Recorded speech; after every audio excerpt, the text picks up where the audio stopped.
Hi friends, welcome to book catcher. നമ്മുടെ പുതിയ വീഡിയോയിലേക്ക് ഏവർക്കും സ്വാഗതം. ഇന്നത്തെ വീഡിയോ എന്ന് പറഞ്ഞു കഴിഞ്ഞാൽ നമ്മളുടെ എക്സാം നോട്ടിഫിക്കേഷന് റിഗാർഡ് ചെയ്തിട്ടുള്ളതാണ്. നമ്മളുടെ കുറച്ച് പിള്ളേർക്ക് അറിയായിരിക്കുമല്ലോ, ഇനിയിപ്പോൾ എക്സാമിന് ഒരു ബാച്ചും കൂടി ഉള്ളൂ. തേർഡ് ഇയർ 21 അഡ്മിഷൻ എടുത്തിട്ടുണ്ട്. 2021 ബാച്ചിന്റെ ലാസ്റ്റ് ഫൈനൽ ഇയർ സ്റ്റുഡൻസ് മാത്രമാണ് ഇനി ഭാരതീയർ യൂണിവേഴ്സിറ്റി നമുക്ക് ഒഫീഷ്യലി ഉള്ളൂ. പിന്നെ ഉണ്ട്, കാരണം എന്താ വെച്ച് കഴിഞ്ഞാൽ അഡ്മിഷൻ മുൻ വർഷങ്ങളിൽ എടുത്തിട്ട് ഇതുവരെ എക്സാം ഒന്നും അറ്റൻഡ് ചെയ്യാത്തവർക്ക് നമുക്ക് എഴുതിയ എല്ലാ പേപ്പറുകളും കൂടെ എഴുതിയെടുക്കാൻ സപ്ലിമെന്ററി കാര്യമുണ്ട് ഈ പറഞ്ഞ പോലെ തന്നെ. അപ്പോൾ ഇതുവരെ അറ്റൻഡ് ചെയ്യാത്തവർക്ക് അറ്റൻഡ് ചെയ്യാനൊരു ചാൻസ് ആണ്. അതുപോലെ സപ്ലിമെന്ററി എഴുതിയെടുക്കാനുള്ളവർക്ക് എഴുതിയെടുക്കാം. പിന്നെ നമ്മുടെ തേർഡ് ഇയറിന്റെ ഡിഗ്രിയുടെ ഫൈനൽ ഇയർ സ്റ്റുഡൻസിനും ഈ ഒരു ലാസ്റ്റ് ബാച്ചും കൂടെ ഉണ്ട്. അപ്പോൾ അതിന്റെ നോട്ടിഫിക്കേഷൻ വന്നു. എല്ലാവരും തിരക്കുന്ന ഒരു കാര്യം നമുക്കറിയാം. മെയ് മാസത്തിലാണ് പൊതുവെ ഭാരതീയർ യൂണിവേഴ്സിറ്റിയുടെ ഇയർലി പാറ്റേണിലുള്ള എക്സാമുകൾ നടക്കാറ്.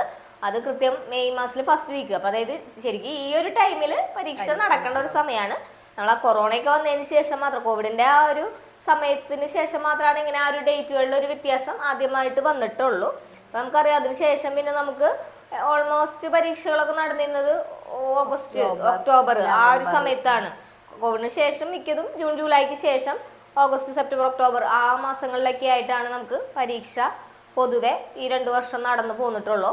അപ്പോൾ നമുക്ക് ഇപ്പോൾ അറിയാൻ, അതായത് യൂണിവേഴ്സിറ്റിയിൽ നിന്ന് പല സാറുമാരും പറയുന്നത് എക്സാം നോട്ടിഫിക്കേഷൻ അടുത്ത് തന്നെ വരുന്നതാണ്. നമുക്ക് നെക്സ്റ്റ് വീക്കിലൊക്കെ വരുമെന്ന് പറയുന്നുണ്ട്. നമുക്കറിയാം അതിൽ എന്തെങ്കിലും ഇപ്പം നമ്മളങ്ങനെ പറഞ്ഞാൽ കൂടി ചിലപ്പോൾ ചില വ്യത്യാസങ്ങൾ ഉണ്ടാവാം. കാരണം മിക്കതും നമ്മുടെ കഴിഞ്ഞ വർഷങ്ങളൊരു ഇത് വെച്ച് നോക്കുമ്പോൾ നീണ്ടു പോവാം. പക്ഷെ എന്നാലും നമുക്കറിയാൻ കഴിഞ്ഞത് ഈ ഉടനെ തന്നെ എക്സാം നോട്ടിഫിക്കേഷൻ വരും. ജൂൺ ജൂലൈയിലൊക്കെ ആകുമ്പോഴത്തേക്കും പറയുന്നുണ്ട്. ഇനിയിപ്പോ വ്യത്യാസങ്ങൾ ഉണ്ടോന്ന് നമുക്ക് അറിയില്ല. കാരണം അവർക്ക് ഈ ഒരു ബാച്ച് പെട്ടെന്ന് അവസാനിപ്പിച്ചാൽ കൊള്ളാന്നുണ്ട് യൂണിവേഴ്സിറ്റിക്ക്. പിന്നെ കുറച്ച് പിള്ളേരും കൂടിയല്ലേ ഉള്ളു. അപ്പൊ അവരെ വലിപ്പിക്കണ്ട. അത് കഴിയുമ്പോഴേക്കും അവർക്ക് നെക്സ്റ്റ് ബാച്ചോ ഇപ്പൊ ഓഫ്ലൈൻ ബാച്ച് ഒക്കെ സ്റ്റാർട്ട് ചെയ്യണ്ടല്ലോ യൂണിവേഴ്സിറ്റിയുടെ. അപ്പൊ അതിലേക്ക് കോൺസെൻട്രേറ്റ് ചെയ്യാൻ വേണ്ടിയിട്ട് ഈ ഒരു എക്സിസ്റ്റിംഗ് ബാച്ചിനെ അവർ പെട്ടെന്ന് തീർക്കാനുള്ള ഒരു പ്ലാൻ ഉണ്ട് യൂണിവേഴ്സിറ്റി എന്തായാലും. അപ്പൊ അങ്ങനെയാണെങ്കിൽ നമ്മൾ രക്ഷപ്പെട്ടു. ഇനിയിപ്പോ വെയിറ്റ് ഒന്നും ചെയ്യേണ്ടി വരില്ല. എക്സാം ഈ ഒരു ഇതിൽ തന്നെ തീർന്നു പൊക്കോളും. അപ്പൊ എക്സാം സെന്ററിന്റെ കാര്യമൊന്നും ഇതുവരെ തീരുമാനമായിട്ടില്ല. എവിടെയാണോ, തമിഴ്നാടാണോ, അതൊന്നും യാതൊരു തീരുമാനമായിട്ടില്ല കേട്ടോ. അപ്പൊ അതിനെപ്പറ്റിയൊക്കെ നമുക്ക് വീഡിയോ ഇടാം. നമുക്ക് എന്തെങ്കിലും അപ്ഡേഷനൊക്കെ അറിയാണെങ്കിൽ നമുക്ക് തീർച്ചയായിട്ടും ഇടാം. കളത്തൊരു നിലവിലത്തെ അവസ്ഥ പറഞ്ഞതാണ്. എക്സാം നോട്ടിഫിക്കേഷൻ പ്രതീക്ഷിക്കാം. എക്സാം ഫീസ് ഇപ്പൊ നമ്മള് നോട്ടിഫിക്കേഷൻ വരാണ്ട് നമ്മൾ വാങ്ങില്ല. ഫീസ് കളക്ട് ചെയ്ത് നമ്മൾ ഇവിടുത്തെ സ്റ്റുഡൻസിന്റെ അടുത്തൊന്നും കളക്ട് ചെയ്ത് തുടങ്ങിയിട്ടില്ല.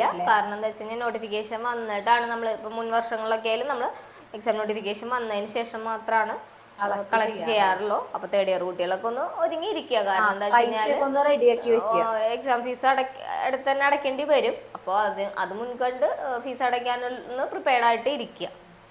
ഇത്രയുള്ള ഇന്നത്തെ വീഡിയോ. ഇതിനെപ്പറ്റി എന്തെങ്കിലും നിങ്ങൾക്ക് അറിയാനുണ്ടെങ്കിൽ തീർച്ചയായിട്ടും നമ്മളെ കോൺടാക്ട് ചെയ്താൽ മതി. Thank you.